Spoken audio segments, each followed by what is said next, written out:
Good morning. Today's read aloud is Amelia and Eleanor Go for a Ride. I chose this story because it's about Amelia Earhart, who for some reason nobody chose to do her for their biography report. So I wanted to teach you guys some facts about her. So it's Amelia Earhart and then also Eleanor Roosevelt, who is the wife to the President Franklin Roosevelt. Okay. This one is by Pam Munoz Ryan, and the pictures are by Brian Selznick.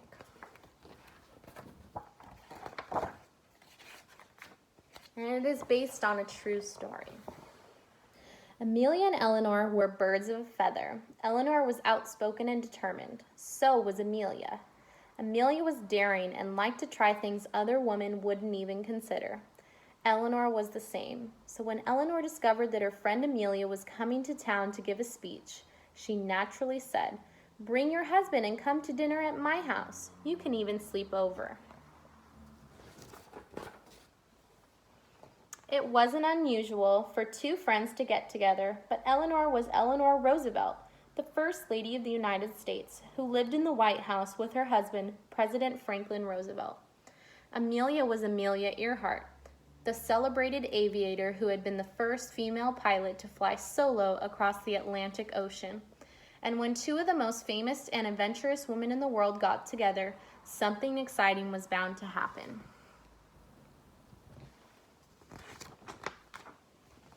Washington, D.C.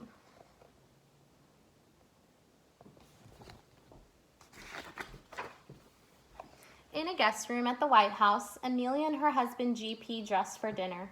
Amelia pulled on the long white evening gloves that were so different from the ones she sometimes wore flying.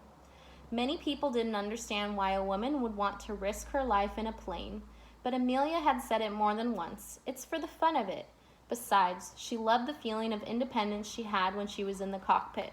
She carefully folded a gift for Eleanor, a silk scarf that matched her own. The powder blue with streaks of indigo reminded Amelia of morning sky.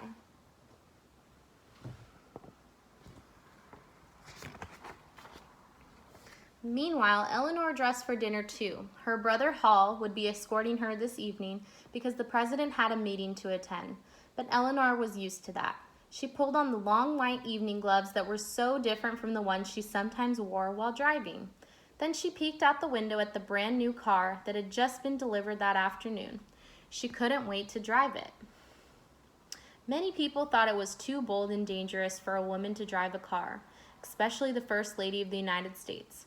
But Eleanor always gave the same answer. It's practical, that's all. Besides, she loved the feeling of independence she had when she was behind the wheel.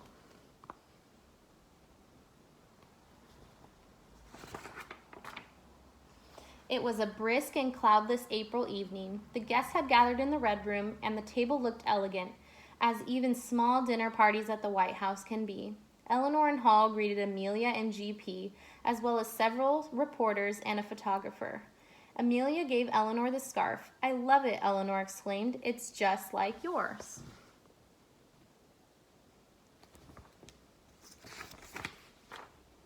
Dinner started with George Washington's crab chowder. "This is delicious," said Amelia. "But if soup at the White House had such a fancy name, what will dessert be called?"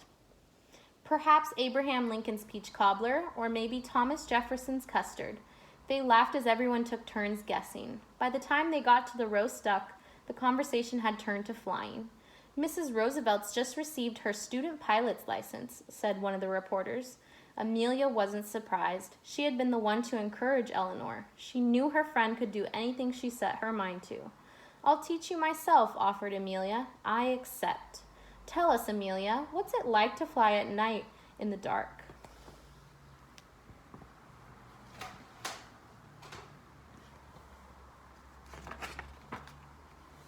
Everyone at the table leaned closer to her. Very few people in the whole world had ever flown at night, and Amelia was one of them. Amelia's eyes sparkled. The stars glitter all about and seem close enough to touch.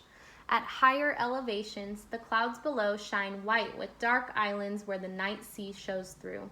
I've seen the planet Venus setting on the horizon, and I've circled cities of twinkling lights. That sounds really cool.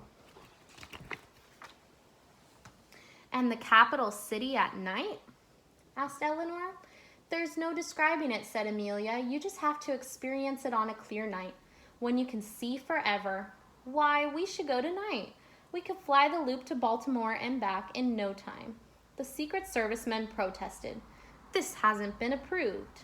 Nonsense, said Eleanor. If Amelia Earhart can fly solo across the Atlantic Ocean, I can certainly take a short flight to Baltimore and back.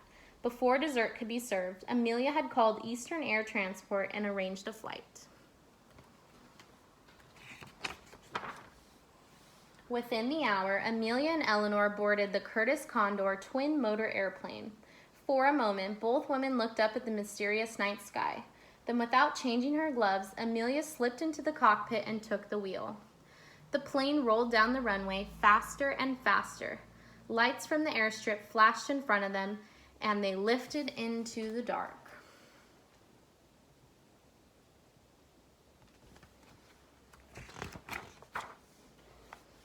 How amusing is it to see a girl in a white evening dress and high-heeled shoes flying a plane, Eleanor said. Amelia laughed as she made a wide sweep over Washington, D.C., and turned off all the lights in the plane. Out the window, the Potomac River glistened with moonshine. The Capitol dome reflected a soft golden halo, and the enormous light-drenched monuments looked like tiny miniatures. Soon the peaceful countryside gave way to shadowy woodlands. The Chesapeake Bay became a meandering outline on the horizon, and even though they knew it wasn't so, it seemed as if the plane crawled slowly through star-struck space. Eleanor marveled. It's like sitting on top of the world.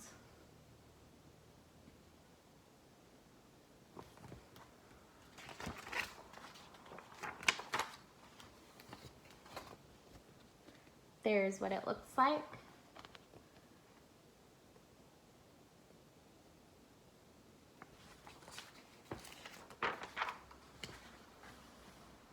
When it was time to land, Amelia carefully took the plane down. A group of reporters had gathered, anxious to ask questions. Mrs. Roosevelt, did you feel safe knowing a girl was flying that ship? Just as safe, said Eleanor. Did you fly the plane, Mrs. Roosevelt? Asked one reporter. What part did you like best? Said another. I enjoyed it so much, and no, I didn't actually fly the plane. Not yet. But someday I intend to. I was thrilled by the city lights, the brilliance of the blinking pinpoints below. Amelia smiled. She knew just how Eleanor felt.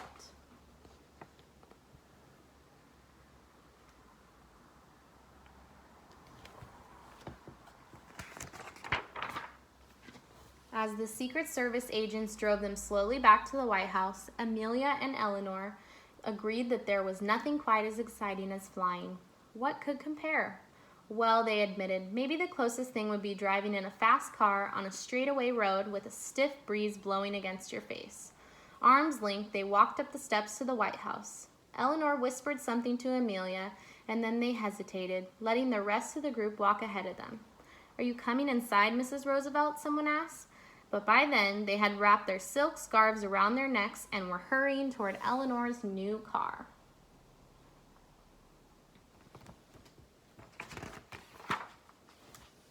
Without changing her gloves, Eleanor quickly slipped into the driver's seat and took her turn at the wheel.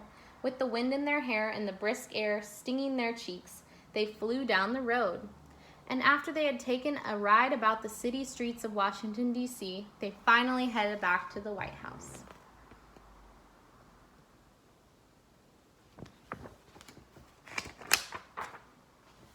For dessert, Eleanor Roosevelt's pink clouds on angel food cake.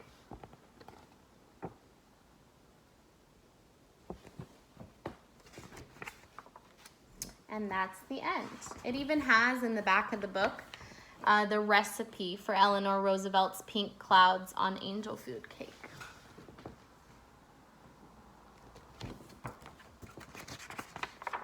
And that's the end.